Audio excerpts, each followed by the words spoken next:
Bet Midrash la Cacheroute, premier réseau de formation à distance en France, présente les lois de la cacheroute en vidéo. Comment prélever? L'ordre du prélèvement. Le morceau que l'on prélève est appelé challah. Il existe tout un rituel pour accomplir la mitzvah. En effet, lorsque j'ai terminé de pétrir ma pâte, qui contient bien sûr la quantité suffisante pour que l'on puisse prélever, je fixe l'endroit où je souhaite prélever, je me lève, je récite la bracha, puis je prélève un morceau de la pâte et je dis Arezo Challah.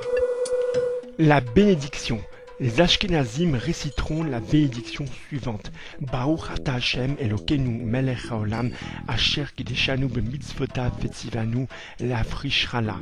Les Sfaradim réciteront la même bénédiction, mais ils termineront le'afrish trouma, ou d'après certains, le'afrish challah trouma.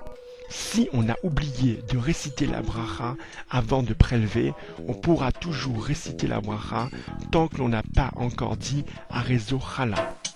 La quantité à prélever. D'après la loi, il n'existe pas de quantité minimum à prélever. On pourra prélever même un tout petit morceau, mais on a pris l'habitude de prélever un kazaït, c'est-à-dire 30 grammes de pâte. Cependant, on ne pourra pas consacrer toute la pâte à la challah, puisqu'il nous a été ordonné de prélever. Donc nous devons prendre un morceau de la pâte et non toute la pâte. Les bonnes habitudes. Avant de commencer le rituel pour prélever, il est bon de mettre la tzedaka et de faire une ablution des mains, netilat yadayim, sans réciter la bracha.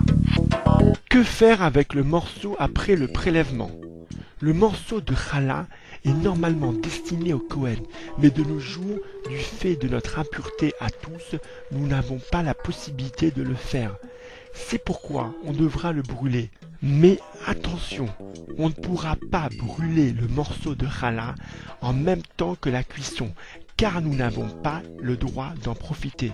Si on n'a pas la possibilité de le faire, on pourra l'entourer de 2 couches, puis le jeter à la poubelle.